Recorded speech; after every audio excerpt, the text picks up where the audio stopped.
여러분 안녕하십니까. JTBC 정치부 고석승 기자입니다. 인터넷 강의 같다고요? 맞습니다. 인터넷 강의입니다. 바로 여러분들을 위해서 준비해놓은 특강입니다. 5월 9일 투표는 해야겠는데 모르겠다, 이런 분들, 과거를 알아야 현재를 안다. 누가 한 말입니까? 모르겠죠? 제가 한 말입니다. 기호 1번 문재인 후보부터 기호 5번 심상정 후보까지 차례대로 인생 역정 쭉 훑어드리겠습니다. 시간이 없으시면 이거라도 보고 가십시오.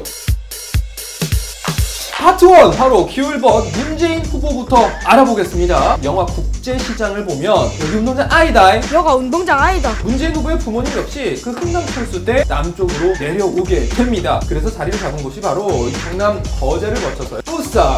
자, 이 부산에서 어린 시절을 보낸 뒤에 재수를 해서 경희대 법대에 입학을 하게 됐는데, 바로 이 경희대 법대에서 민주화 운동에 뛰어들게 됩니다. 사법시험을 통해서 판사가 되고 싶었던 청년 문재인, 판사는 되지 못했습니다. 사법연수원 사석으로 졸업했지만 시위 전력 때문이었습니다. 결국 판사의 꿈을 접고 다시 서울에서 이곳 부산으로, 바로 여기서 운명적인 만남을 갖게 됩니다. 바로 친구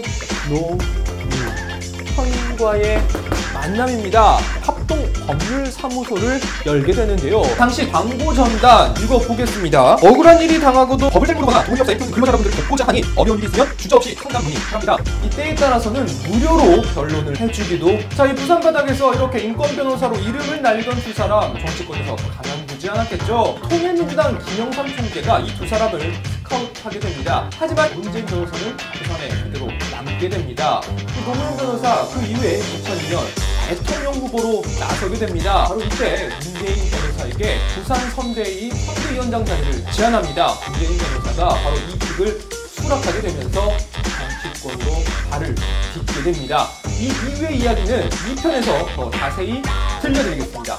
이번에는 기호 2번 홍준표 후보에 대해 알아보겠습니다. 홍준표 후보는요, 말 그대로 흙수저 집안에서 태어났습니다. G.O.D의 어머님께 그 노래 가사에 나오는 집보다 더 가난했던 집, 육사에 진학해서 군인이 되는 게 꿈이었던 청소년이었습니다. 그런데 이 꿈이 산산조각난 계기가 있습니다. 고등학교 3학년이던 시절, 이 홍준표 후보의 아버지가 도둑으로 몰려서 경찰에게 고초를 당하게 되는 겁니다. 이 모습을 본 소년 홍준표, 검사의 꿈을 꾸게 됩니다. 검사가 돼서 경찰을 때려잡을 거야. 고려대학교 법대를 진학하게 됩니다. 사법시험을 통해서 결국 검사가 됐습니다. 홍준표 검사의 검사 시절을 요약해줄 수 있는 단어, 이 노래 알면 아재 인증.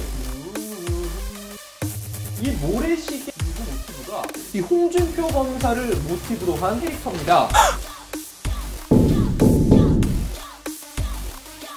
이 슬롯머신입니다. 도박기계인데, 이 당시 우리나라 슬롯머신 운영권을 꽉 잡고 있던 바로 이 조폭 집단이 있었는데 뭔가 수상하더라는 겁니다. 이 정권의 실력자들이 줄줄이 다 연관이 돼 있었던 겁니다. 홍준표 검사 이 수사 계속 진행을 하게 됩니다. 결국 이 사건 등을 계기로 95년 옷을 벗게 됩니다. 김영삼 전 대통령의 제의를 받고 정계에 진출하게 되는데요. 이 정계 진출 후부터의 이야기 역시 다음 편에 들려드리겠습니다. 다음 기호 3번 안철수 후보에 대해서 좀 알아보겠습니다. 하나만 갖기도 굉장히 어려운 직업들인데, 안철수 후보는 이 4가지 직업을 다 거쳤습니다. 의대를 진학하게 된 계기도 아버지가 가업을 입게 되면 좋아하실 거라 생각을 했기 때문이다, 이렇게 이야기를 한 바 있다고 합니다. 공대를 가는 것도 심각하게 고민을 했었다고 합니다. 자, 어쨌든 그래서 서울대 의대에 진학을 하게 됐는데, 이 과정에서 룸메이트의 컴퓨터를 보게 됩니다. 이 당시는 컴퓨터랑 자체가 생소하던 시절인데, 심지어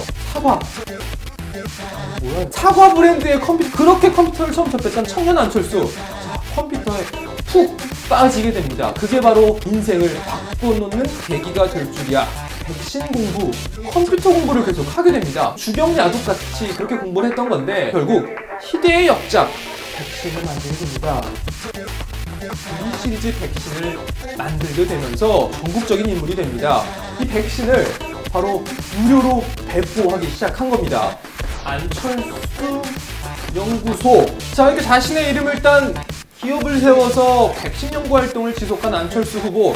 창립 10주년이 된 2005년 경영에서 물러나서 유학을 갑니다. 경영학을 좀 더 배우겠다. 미국으로 유학을 떠나게 됩니다. 자, 이렇게 돌아와서 다시 교수 활동도 하면서 강연 활동도 하면서 정적인 인지도는 쑥쑥 올라가면서 결국은 대선 후보급 반열까지 오르게 된 거죠. 그리하여 2012년 결국 대통령 후보로 나서게 되는데, 자, 여기서부터는 다음 이 시간에 2호 4번 유승민 후보에 대해서 알아보도록 하겠습니다. 부산에 모험생 안철수가 있었다면 대구에는 바로 유승민이 있었습니다.